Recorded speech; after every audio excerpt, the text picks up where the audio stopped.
Masuki dunia tegang dan mencekam dari sebuah kampung kecil, di mana dendam tersembunyi merambah dalam kisah seorang pemuda. Dalam video ini, kita akan mengulas kisah nyata, seorang pemuda dan korban pemerkosaan menjadi pusat tragedi yang mengguncang sebuah desa. Jadi bagaimana kejadian ini bisa terjadi, dan apa motif dari cerita ini?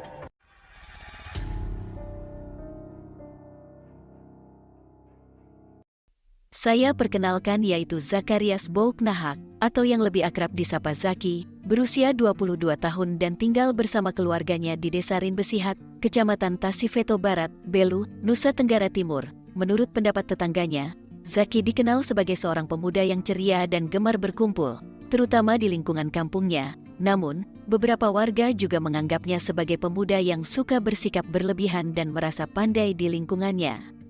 Beberapa orang bahkan menyebutkan bahwa saat Zaki sedang berkumpul dengan teman-temannya, dia sering menggoda perempuan yang lewat di depannya.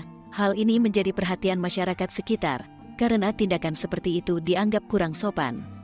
Tentu, kita memang memiliki banyak tetangga yang tinggal berdampingan di wilayah kita, dan Zaki sendiri diketahui memiliki seorang tetangga bernama Petrus Canisius Moruk, Petrus, yang berusia 28 tahun, tinggal bersama istrinya yang sangat dicintainya di sebuah rumah yang hanya beberapa langkah jauhnya dari rumah Zaki. Dalam pandangan sang istri, Petrus dianggap sebagai sosok suami yang sangat pekerja keras dan bertanggung jawab terhadap keluarganya. Di samping sifat penyayang dan perhatian Petrus terhadap hal-hal kecil di rumahnya, ada sebuah kejadian mengerikan yang terjadi sekitar tahun 2018. Pada waktu itu, Zaki tiba-tiba muncul dan menyelinap ke rumah tempat tinggal Petrus. Sayangnya, pada saat itu, hanya istri Petrus yang berada di rumah, karena Petrus sedang pergi ke Kalimantan untuk mencari penghasilan. Kedatangan Zaki ke rumah tersebut ternyata tidak baik, karena niatnya secara diam-diam adalah untuk melakukan tindakan yang tidak terpuji terhadap istri tetangganya sendiri. Malam itu, Zaki masuk ke dalam rumah dengan menodongkan sebilah pisau kepada istri Petrus. Selain itu, dia mengancam wanita tersebut untuk memenuhi hasrat seksualnya. Zaki bahkan mengatakan bahwa jika wanita tersebut menolak, dia tidak ragu untuk menghilangkan nyawanya. Wanita yang tidak disebutkan namanya merasa ketakutan dengan ancaman-ancaman dari Zaki, sehingga akhirnya menuruti permintaan tidak senonoh tersebut. Setelah mendapatkan apa yang diinginkan, Zaki pergi meninggalkan rumah Petrus seolah-olah tidak pernah terjadi apa-apa. Kejadian itu meninggalkan dampak traumatis pada wanita tersebut. Singkatnya, setelah merantau ke Kalimantan selama beberapa tahun, Petrus akhirnya kembali ke kampung halamannya. Ketika sang suami pulang, istri Petrus menceritakan pengalaman mengerikan yang dialaminya, di mana dia diancam dengan sebilah pisau dan disuruh untuk melayani Zaki.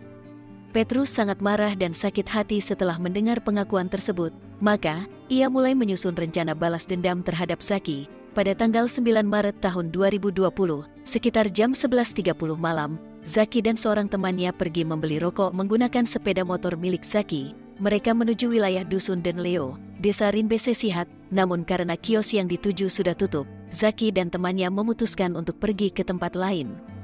Sesampainya di tempat tersebut, tanpa Zaki menyadari, ternyata Petrus, suami dari wanita yang pernah dipaksa melayani hasrat seksual oleh Zaki, sudah berada di tempat bar tersebut. Petrus tidak sendirian, melainkan bersama dengan teman-temannya yang sudah beberapa hari menunggu kedatangan Zaki untuk membalas dendam. Melihat Zaki tiba-tiba datang, Petrus segera mendekati tetangganya itu. Dia langsung memberikan teguran kepada Zaki mengenai masalah hubungan intim yang pernah terjadi dengan istrinya 2 tahun yang lalu. Tujuannya adalah untuk menyelesaikan permasalahan ini dan menuntut pertanggungjawaban dari Zaki. Setelah itu, Zaki meminta Petrus untuk berbicara secara pribadi di bawah pohon mangga yang kebetulan berjarak sekitar 10 meter dari tempat tersebut. Setelah Zaki tiba di bawah pohon mangga itu, secara tiba-tiba dan tidak terduga, dari arah belakang, Petrus sudah membawa sebilah parang berukuran 41 cm. Merasa sakit hati, Petrus kemudian menghabisi Zaki menggunakan parang tersebut, membuat Zaki jatuh tersungkur tanpa daya.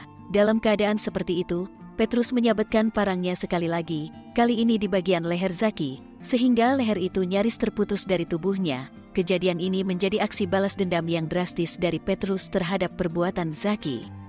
Akhirnya, karena kehabisan nafas hidup, Zaki pun meninggal dunia di tempat. Kejadian ini ternyata sempat menjadi saksi mata bagi beberapa orang, termasuk teman-teman Zaki yang sebelumnya mengantarkannya untuk membeli rokok. saksi mata tersebut dengan jelas melihat bahwa Petrus membacok Zaki di depan mata mereka sendiri. Setelah merasa dendamnya telah terbalaskan dan puas dengan tindakannya, Petrus memutuskan untuk melarikan diri ke daerah Lurasik, Kabupaten Timur Tengah Utara. Keputusan ini diambil Petrus setelah melakukan aksi balas dendam yang dramatis terhadap Zaki. Seorang saksi mata yang menyaksikan kejadian segera meminta pertolongan dari warga sekitar. Para warga langsung melaporkan pembunuhan tersebut ke Polres Belu. Setelah menerima laporan, aparat kepolisian segera merespons dan menuju ke tempat kejadian untuk melakukan evakuasi dan penyelidikan. Setibanya di lokasi, jenazah Zaki dievakuasi ke Rumah Sakit Marianum. Berdasarkan hasil otopsi, diketahui bahwa Zaki meninggal dunia karena kehabisan darah akibat luka sayatan di bagian lehernya. Setelah proses autopsi selesai, jenazah Zaki kemudian diserahkan kepada pihak keluarga. Aparat kepolisian berjanji akan segera menangkap pelaku pembunuhan ini dalam jangka waktu secepat mungkin, sesuai dengan komitmen mereka untuk menegakkan keadilan.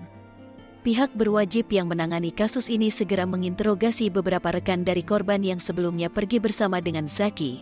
Menurut seorang saksi mata, ia sempat melihat Zaki sedang berbincang-bincang dengan seorang pria bernama Petrus di sebuah tempat bar. Namun, setelah berbincang, keduanya langsung pergi dari tempat tersebut menuju ke pohon mangga yang jaraknya sekitar 10 meter dari tempat bar. Berdasarkan informasi tersebut, aparat kepolisian bertindak cepat untuk melakukan pengejaran terhadap Petrus dan mengumpulkan informasi lebih lanjut guna mengungkap kejadian ini secara menyeluruh. Pemeriksaan terhadap saksi-saksi dan jejak-jejak di tempat kejadian menjadi langkah awal dalam proses penyelidikan kasus ini. 3 jam setelah mendapatkan keterangan tersebut, aparat gabungan dari Kepolisian Sektor Tasifeto Barat dan tim buru sergap dari Polres Belu berhasil menangkap Petrus. Ia langsung digiring menuju ke Polres Belu untuk penyelidikan lebih lanjut. Saat proses penangkapan, aparat kepolisian juga berhasil mengamankan barang bukti berupa sebilah parang yang digunakan untuk mengakhiri nyawa korban. Dalam proses interogasi, Petrus mengaku menyimpan dendam terhadap Zaki karena telah memperkosa istrinya sekitar 2 tahun yang lalu. Saat dirinya sedang merantau, Petrus mengungkapkan bahwa ia merasa puas telah menghabisi nyawa Zaki dan siap menjalani hukuman yang menantinya demi kehormatan keluarganya atas perbuatannya. Petrus dijerat dengan pasal 340 Undang-Undang Hukum Pidana tentang menghilangkan nyawa secara berencana, dengan subsidiar pasal 338 Undang-Undang Hukum Pidana tentang menghabisi nyawa orang. Sidang perdana untuk kasus ini digelar di Pengadilan Negeri Atambua, dan majelis hakim menyatakan bahwa Petrus Canisius Moruk bersalah karena telah melakukan tindak pidana penghabisan nyawa terhadap Zakarias Bouk Nahak. Kasus ini akan terus diproses sesuai dengan prosedur hukum yang berlaku. Vonis hukuman penjara selama 18 tahun bagi pelaku, Petrus Canisius Moruk, menjadi tindakan hukum yang menunjukkan adanya keputusan dan pertanggungjawaban atas perbuatannya. Pendapat mengenai keadilan vonis ini dapat bervariasi tergantung pada perspektif masing-masing individu. Beberapa orang mungkin berpendapat bahwa vonis ini adil sebagai bentuk hukuman yang sebanding dengan perbuatan yang dilakukan oleh pelaku, sementara yang lain mungkin merasa bahwa hukuman tersebut terlalu ringan atau terlalu berat. Penting untuk diingat bahwa keadilan adalah prinsip kompleks dan dapat dipengaruhi oleh banyak faktor. Proses hukum yang dilalui, termasuk pembuktian di pengadilan, peran hakim, dan pertimbangan hukum lainnya, memainkan peran kunci dalam menentukan vonis. Bagaimana menurut kalian kasus ini? Semoga video ini dapat menjadi pembelajaran bagi semua orang untuk lebih waspada dan berhati-hati terhadap potensi kejahatan, bahkan dari orang terdekat. Tetaplah mengedepankan keselamatan dan keamanan dalam kehidupan sehari-hari.